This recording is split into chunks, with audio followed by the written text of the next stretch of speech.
we thought that perhaps what we would do just to start, and I can see one question here already, and I know there's another one that was identified to us earlier, but maybe we'd just like to start by asking Anto and Patricia in particular, as observers to the morning, what are your reflections on what you've heard so far? Maybe starting with yourself, Anto. Thanks very much, Martina. Yeah, the first reflection is the enthusiasm and the energy behind this project. It's been a great morning, so congratulations on that. I suppose that there were 4 or 5 things I was going to mention. I liked the context of dropping digital.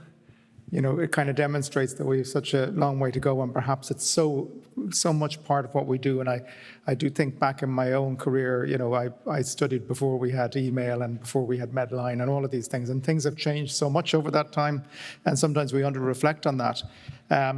Data, and we heard it really in the last session about quality of data and input of data, and if the data isn't good going in, understanding Andrew's comments that there is this issue of fatigue in putting in data, but unless it's being put in, you can't use it for big data ultimately. And John Laffey had mentioned access to data earlier, which I think is very important as well. The data protection issues. I thought divisions came out that we need to think. We've loads of systems, and we heard very strongly from Niall about they just keep on growing. And I think the wisdom of using multiple different systems is something that we need to think a little bit about, and how we can work among, in a collaborative sense, was mentioned a number of times. And the last piece before I just mentioned training briefly was do it, because I think the context sometimes is we're so scared to take that next step that this is not a beginning and an end project. It's a project that has to start, and then it's going to keep on evolving. And I think Derek's comment about finding the engineer in all of us so that we're just a little bit more proactive about doing those things would be good. I do want to just mention training before I hand over is, it is medical training that I'm representing to a degree. And when you're thinking about technology and training, we heard about augmented reality, but the context of learning, particularly from our undergraduate colleagues, where technology is driving training, and it's almost like we're underestimating the ability for artificial intelligence to respond to students, to direct them, to move with them. And that wouldn't have happened previously. It would have been you'd be waiting for somebody who's 40 years in clinical practice to do it. And we can develop those systems that work much more functionally with training. I think we can advance in assessments, and George's comments about if you're on an electronic patient record, there's so many touch points that can feed into the assessment, and we shouldn't be afraid of feedback in our own systems. And the last bit on that is efficiency, and Derek had mentioned it, like a lot of the time we don't have time to do things as doctors.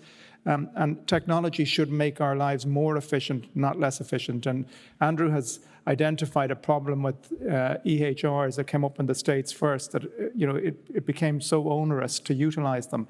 But in fact, you wouldn't believe in our hospitals the amount of paper writing that we do day in, day out, and we haven't moved forward.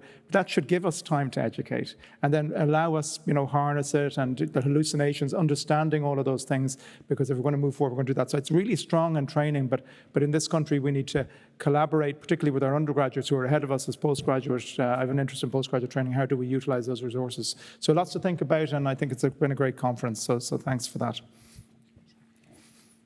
Patricia?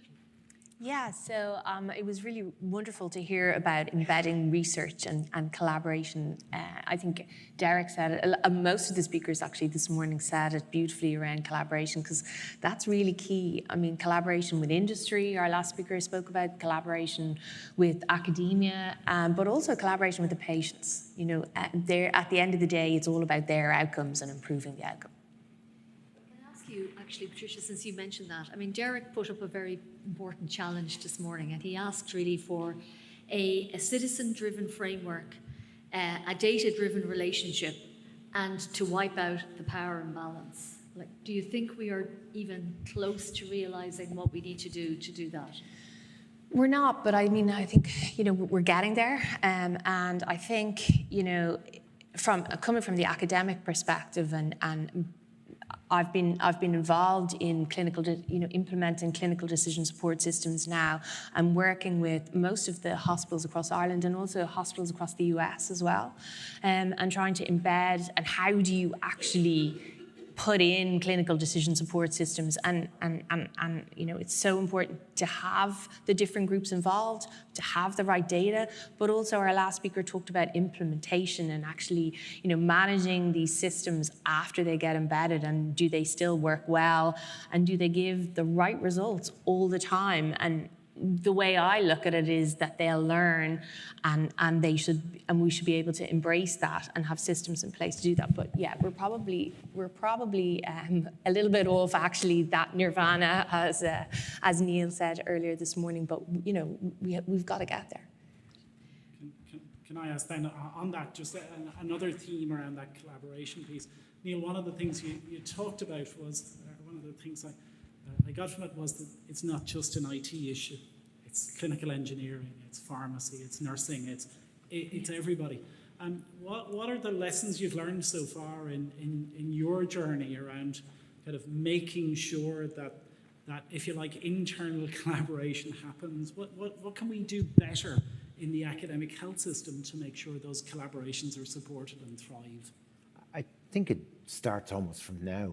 I mean, if you look at what Damien has articulated in terms of the vision that the HSE want to do and the government, we hope, will go forward, it's immediately you now need to bring people into the fold and start engaging with them and start doing some of these kind of pieces of work that are really necessary. We constantly think we need to go and talk to our doctors. We need to talk to our nurses, but it's everyone. It really is everyone.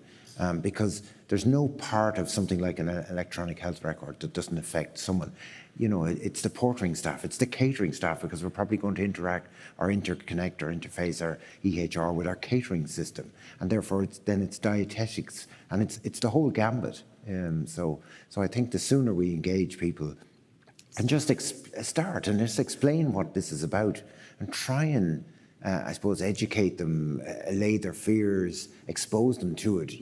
People are used to technology. I'm not. I don't believe in this thing that people need to be, unduly trained. I often quote the example to my students. You give people a mobile phone. A mobile phone today is far superior in terms of its capability than the space shuttle is. Where's the manual with a mobile phone? There is no manual. But we all get to use it. Electric cars. I got into the first one, hadn't a clue how to even drive out of the showroom with it. So we actually are much more competent. Not everybody is, and that's fair enough. But I don't think we should, we shouldn't be afraid of it. And I think that's what was said already. Yeah.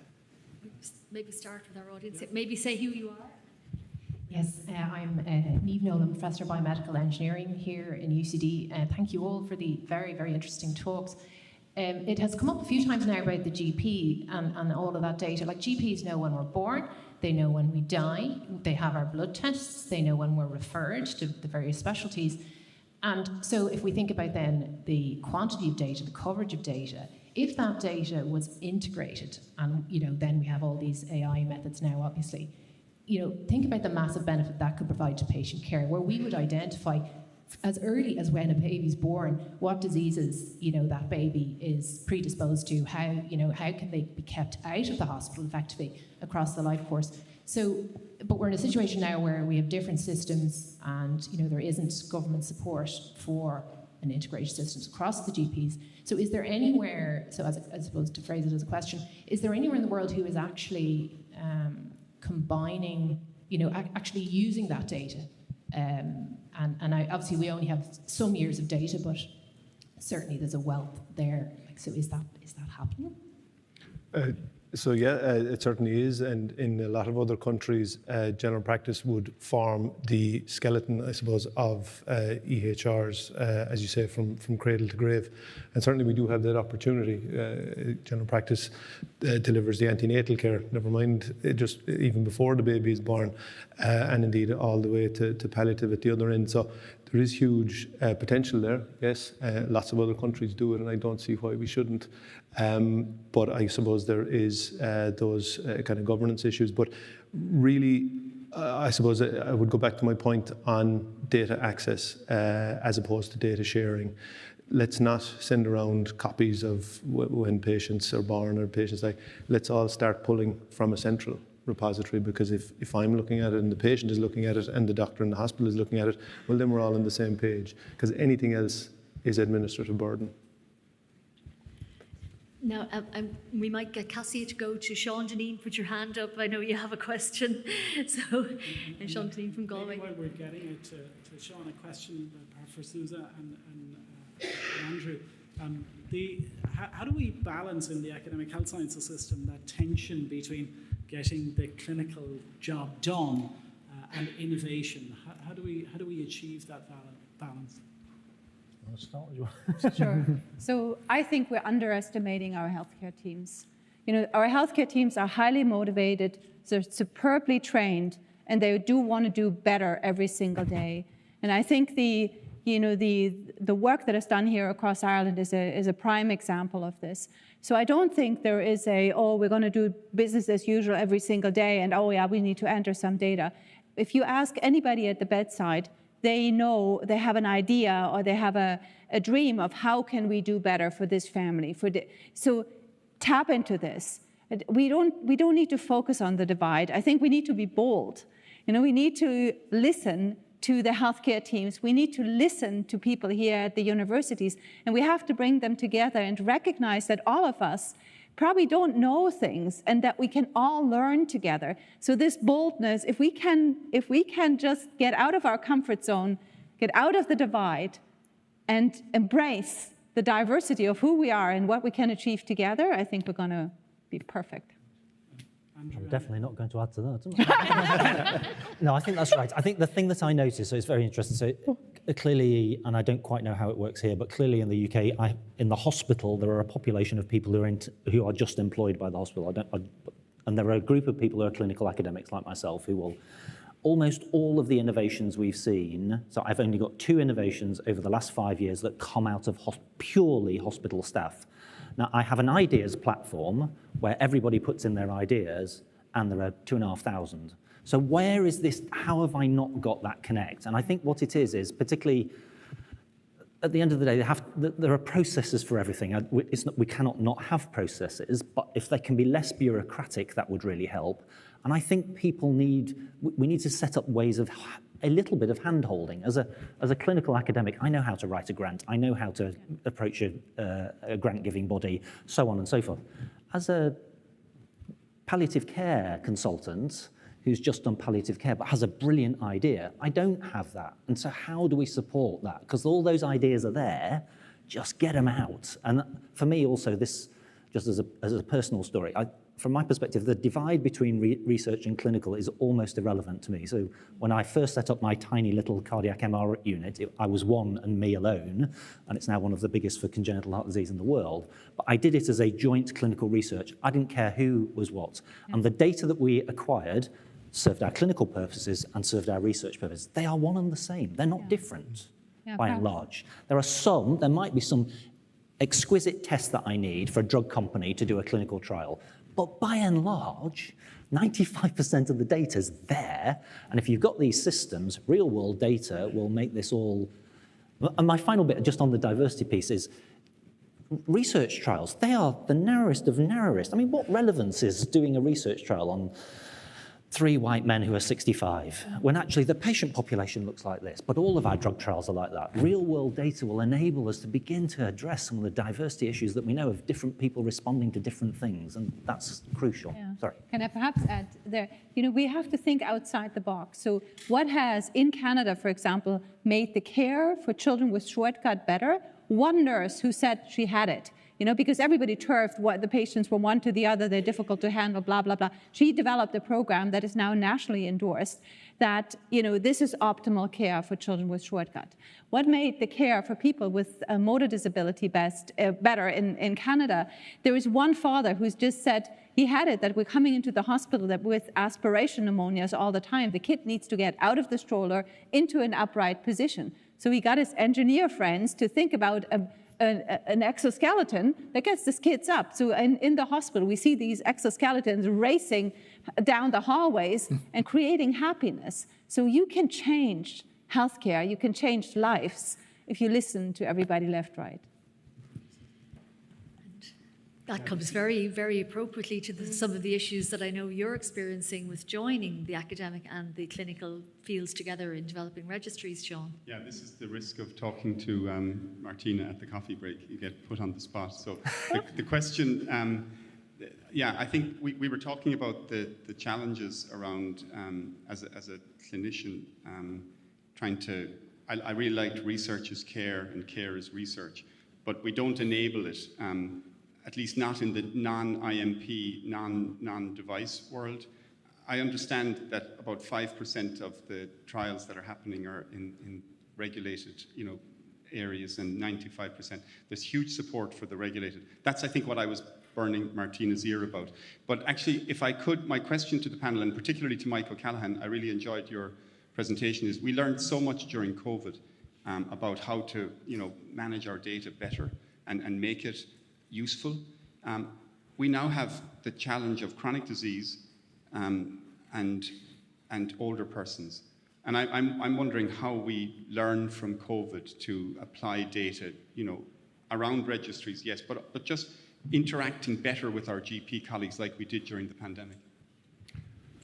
Thanks very much, yeah, and absolutely. I think certainly COVID did apply pressure and get things done that we really should have been doing for years, and certainly there are examples to follow there. And I suppose one of those would be a key enabler for me in my day-to-day practice is electronic transfer of prescriptions. So that came in over the pandemic, over a course of weeks.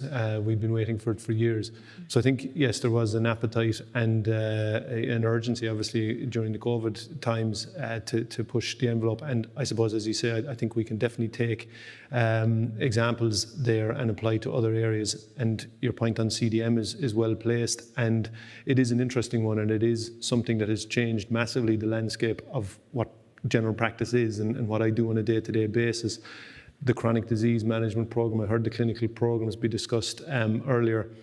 Chronic disease management is now happening in a very structured way in general practice. And just as people are wondering about how do we get that data out, the HSE baked that in to the whole program. So essentially for my practice to be resourced to provide chronic disease management care, structured 40-minute reviews of patients with multimorbidity and diabetes, COPD and other conditions. Part of that is that you provide the data back to the HSE. So there is progress being made here for sure. As you say, COVID pushed it and it showed us a little bit of what we can do, and we can just do so much more. Thanks. So with that now, I'd like to thank our panel and my co-host, and we've had a great set of speakers. We've had a short, unfortunately a little bit too short, but a very productive discussion. So I want to thank everybody, and then I'm going to invite Helen to come up and finish and close out on behalf of the Chief Academic Officer Group and the Regional Executive Officer, Martina Qualley, who has supported the event.